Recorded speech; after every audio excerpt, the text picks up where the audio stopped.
Do you want to know the key to creating a partnership that withstands the test of time and brings in major dividends? Stick around because I'm going to share my top rules for creating a business partnership that works.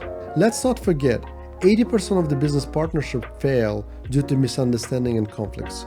So how do you avoid these pitfalls? Let me guide you with my proven roadmap for success.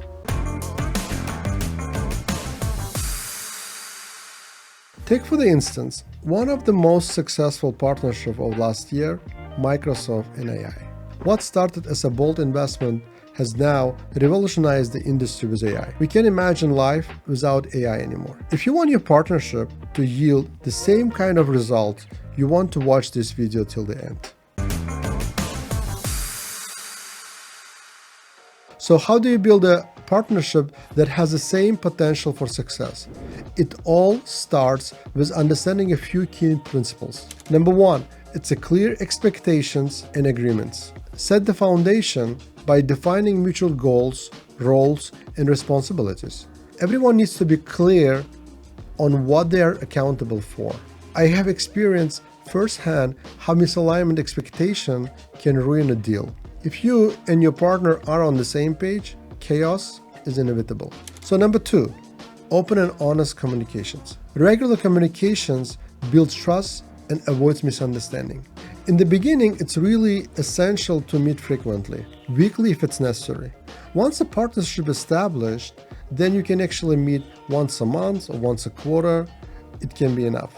It really depends on the size of the partnership and size of the business. And you should really learn how to confront the problem. If you're not confronting the problem, it can be like a bomb ticking, which is going to eventually explode. I have learned it in a hard way. I have destroyed my first partnership not having these open and clear communications. I basically let the problem to grow and grow and grow instead of facing the problem, instead of confronting with my partner and discussing as those small problems. I actually have accumulated all of the problems and blow up in one day. So that just destroys the partnership. Number three, it's a mutual respect and trust. Respect your partner's opinion and approaches. Trust grows over time through reliability and consistent actions. For example, if one or the second partners are doing day-to-day activities in the business, maybe they're covering marketing or operations or selling, they have to actually get paid for that function in the market rates. If the partner is selling, he should get paid, I don't know, whatever, the 5% or 10% of the sales, right? I don't know, whatever the partner is doing, he has to get paid for that before you even get the dividends. Number four, it's a conflict resolution. Be ready to handle conflicts constructively and find compromise. Disagreements are inevitable, but the way you resolve them will determine the strengths of your partnership. Number five is legal agreements. Never underestimate the power of solid legal agreement. It formalizes the expectation and helps you to avoid disputes down the line. By the way, you can find a sample partnership agreement in the description of this video. Let me share a powerful example from my billionaire mentor, John Pennington. He and his partners, they run $40 billion fund managing properties. And when they're actually buying new property for the fund, all of the 13 partners, they have to actually agree and accept that new property. One or many partners will say no, that deal goes off. That's actually like one of the best examples when you're using not just one brain, actually like multiple brains, 13 brains, actually the chance of making mistakes kind of gets like almost to zero. By the way, what I have learned by doing a fundraising for the last 3, 4, 5 years, if you're a solo founder and you don't have a co-founder, the VCs and the investors would not actually invest in you because the risk of failure increases when you don't have a partnership. But when you have let's say co-founder or two co-founders or like multiple business partners running it, for the investors, it's a much lower risk that this business will succeed because number one, you can have agreements and have a partnership mind already. You can actually discuss with your partners, you can agree on it. Like that actually increase the chance that investor actually gonna also be able to partner up and actually discuss some disagreements, right? If you're a solopreneur, it means you're wild. like wild horse, you will not listen to anyone. So that's actually kind of decreases your chance of raising capital. And another one is another reason. If something happens to you as a founder, anything might happen. You might run by the bus, right? That will increase that your startup will fail because you have nobody else to cover.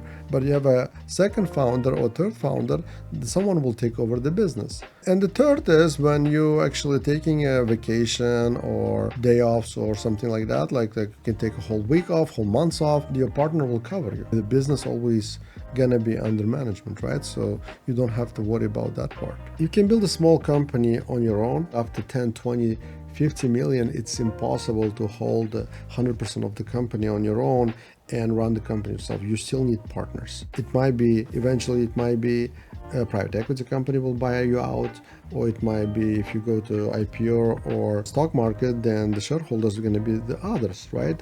Or you're going to have to give up some of the equity of your company for the employees, because 100% of the company is impossible to keep when you are in the big, like even the IPO, I believe Zuckerberg was able to keep 32% of the company. Larry Page and Sergey Brin also was able to keep, I think, 32%, but if you divide it, it becomes less. In Amazon, Jeff Bezos has, when it was $1+ trillion, he had 16% of the Amazon stock shares, right? So basically his net worth was at that time $160 billion, but he was able to actually help other shareholders to generate $840 billion.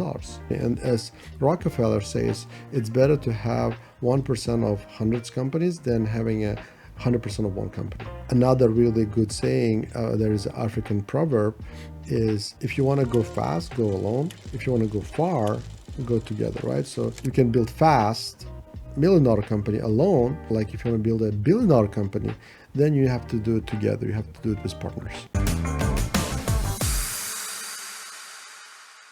Now you might be wondering, how do I find the right partners to create such successful and aligned partnerships? Let's move on to the next step, to choosing the right partners. So you want to ask 3 questions. Who needs what I have? Number 2 is who has what I need? And number 3 is how can I help others to make more money? So I'm going to basically go and explain those 3 powerful questions from one of my mentors, Roland Fraser, right? So he's one of the, I think, best mentors on partnership. He always works on the partnerships. Who needs what I have means what kind of resources I have. Maybe I have a call center, I have a recruiting agency, I have a IT platform software, I have a membership blog, I have an academy, I have a marketing and strategy.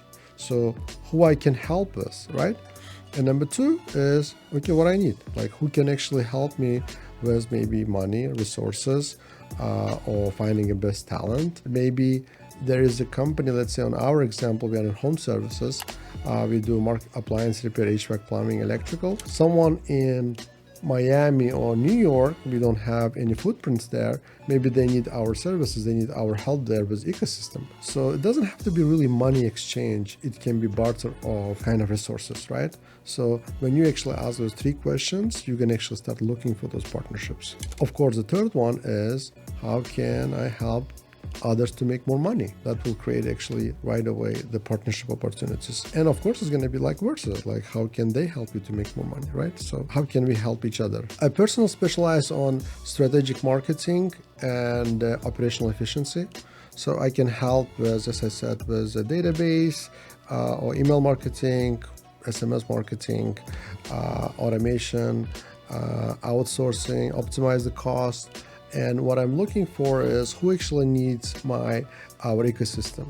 And it can be another home service shop, maybe it's a pest control, maybe it's a home cleaning. They kind of got stuck on like, I don't know, 100,000 or 500,000. They just don't know how to scale further. That our partnership can really, like, let's actually utilize our call centers. We kind of, I think, spend about $500 to $1,000 per call center agent, right? And in Philippines, I'm open to actually share my resources with partners. And the recruiting, we are really strong on recruiting. We have an academy. So instead of building your own academy and training technicians, basically send your students to us, or actually we can just provide you students who actually finish the academy and you don't have to train them. Like whatever your business might need, we can actually help you to scale and integrate. If you are a business owner who has similar systems let's actually combine our efforts and resources together to optimize the cost. So here are my criteria for choosing a right business partner. We have to share same goals and same values. Make sure your goals and values are aligned to avoid future conflicts. And complementary skills. So your partner should bring something to the table you don't have. This is the key to covering more ground in the business. Openness to communication. You need a partner who's open, discussing ideas and resolving issues collaboratively. Professional reputation. Check their reputation in the industry before signing anything. It's worth doing your homework. Trustworthiness. Make sure your partner is reliable and honest. Without trust, you don't have a partnership. Financial stability. Ensure your partner is financially stable to avoid unnecessary risk. Another one is the conflict resolution skills. Ask their previous partners how they handle conflict. You learn the most about someone when times are tough. Resources and contacts. A partner with valuable resources and strong network can propel your business to the next level. Now that you know my rules for building a successful business partnership, it's time to ask yourself, are you ready to build a lasting and profitable partnership? Please share your thoughts and experience in the comments, and let's get the conversation started. And thanks for watching this video, and I will see you in the next one.